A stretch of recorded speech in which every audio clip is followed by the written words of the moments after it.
My name is Mark Chalmers, and I'm CEO of Energy Fuels.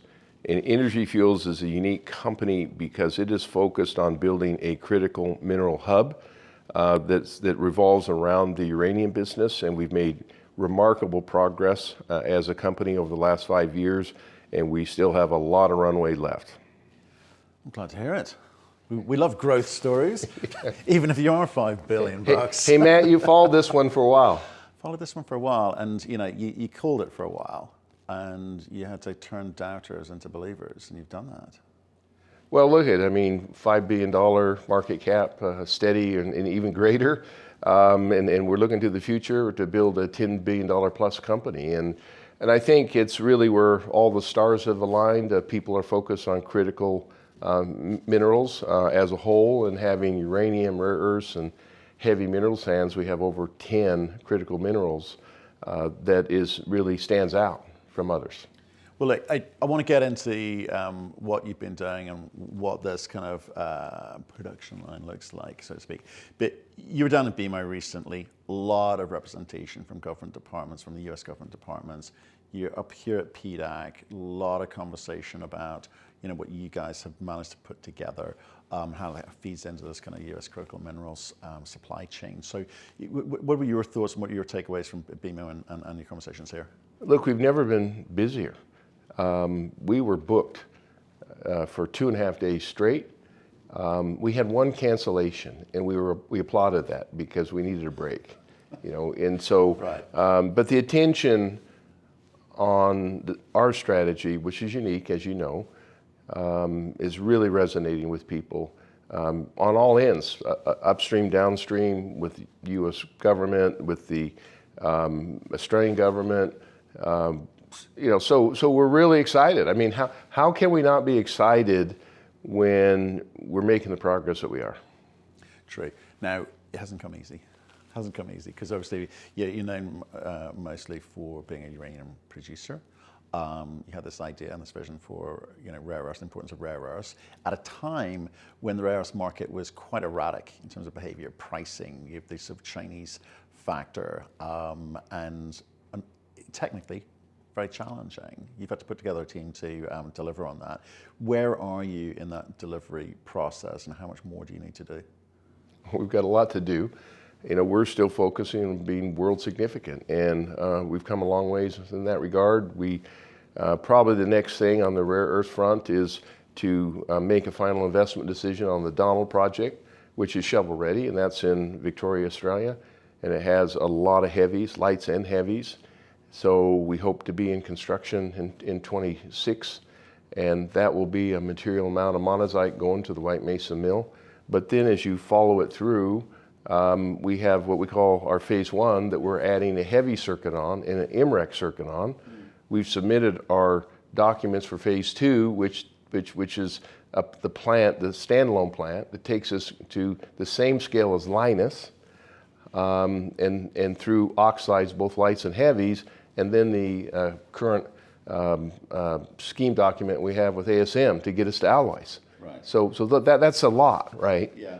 That's going from the mines right on through alloys, and we're scaling that up from there. So the big sort of challenge, I think, from the US government and the big problem that they have to solve for is competing against the kind of ex-China supply when it comes to rare earths.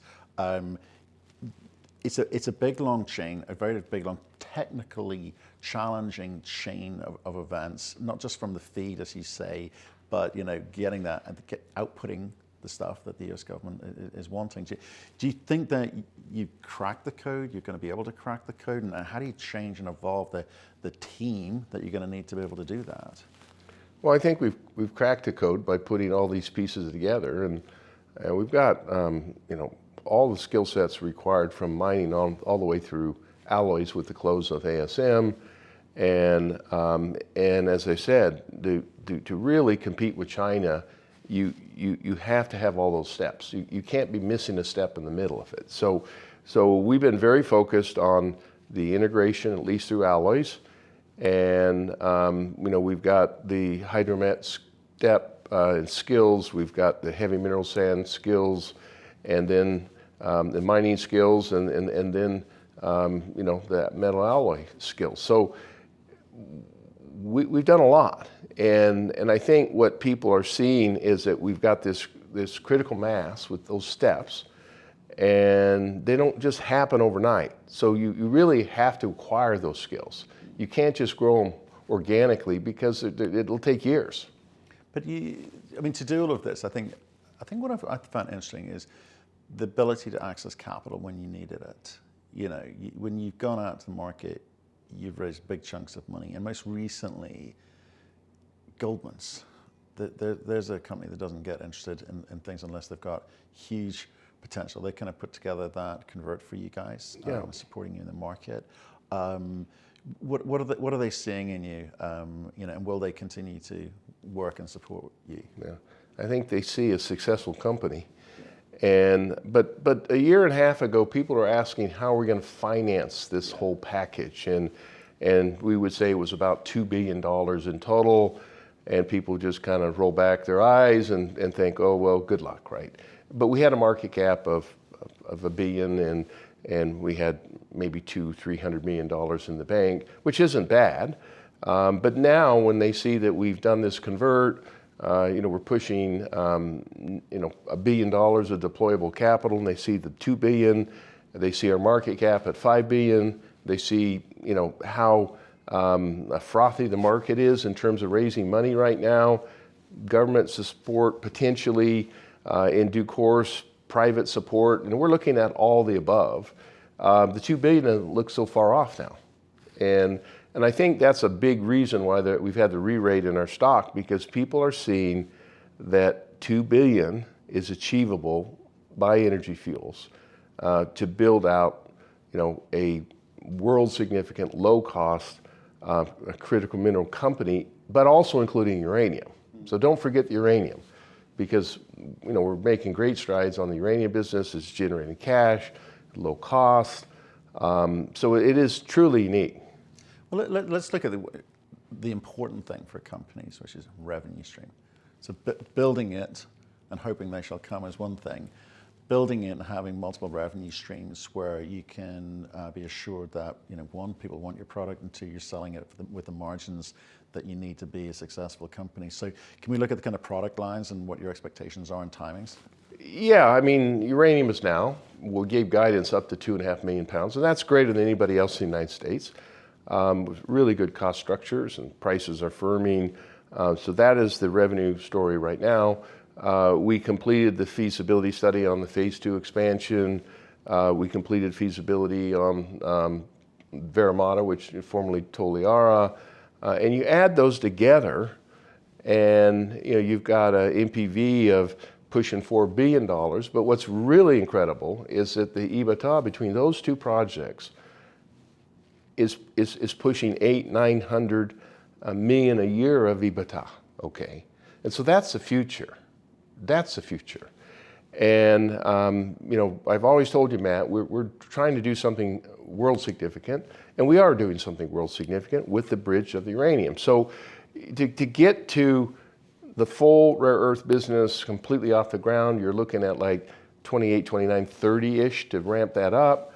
In the meantime, it's all about uranium revenue. So there's no story like it, and you know that. But it's progressing extremely well. I think these are significant changes. Obviously, uranium has kind of moved forward accretively, and people expect it to, you know, take off quite soon, given the kind of supply-demand deficit story. But it's the rare earths that's kind of caught people's eyes in recent years, in the past couple of years, and obviously you've been at it a bit longer than that. You saw it coming a bit longer than that. It was in a space where it just seemed very biddy. There's lots of small companies tackling small problems as, you know, part of the chain. Yours is the first kind of integrated, kind of full stack solution, as it were. Do you sort of, when look around the competitive marketplace and think, you know, that company would probably be better in ours? In fact, I'm sure they might be looking at you and going, we might be better in there too. Is there an opportunity there for you guys?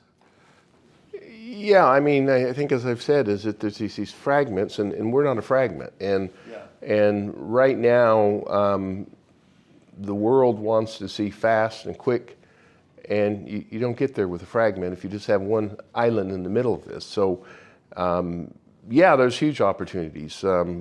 Upstream, downstream, the inbounds, the recognition, the appreciation that a fragment can't survive on its own.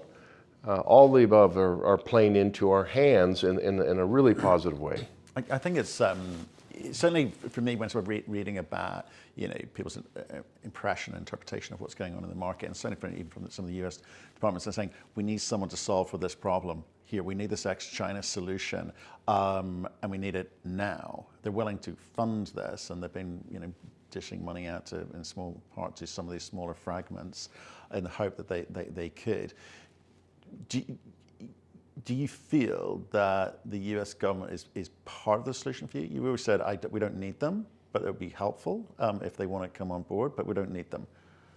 Yeah, look, I think with the right arrangements, and whether it's the Australian government or the U.S. government, makes sense.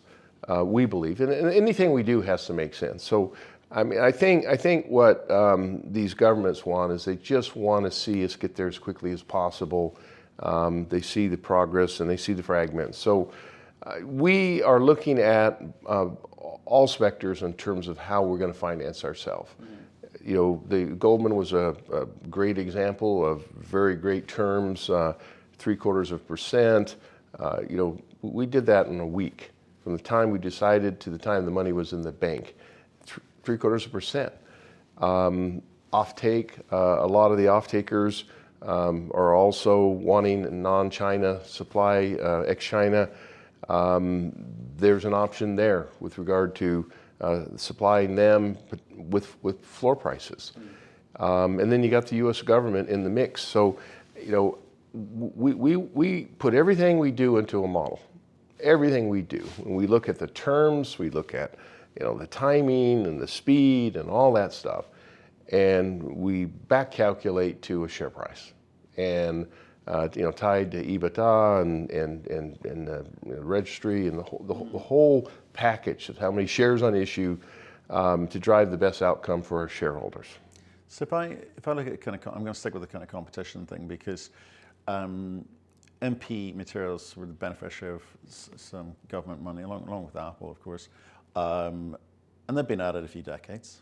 They've been at it a while, but it had a massive effect on their share price. You guys have kind of put together and kind of rapidly kind of caught up to MP there. Is there anyone going to come out of left field that can put together what you've put relatively quickly and sort of compete with you guys? Is there anything going to affect you competition-wise? Not to my knowledge. I mean, it's a small world in the rare earth business, and yeah, our market cap is about half of an MP. But again, MP is focused on bastnäsite, and that does not have heavies.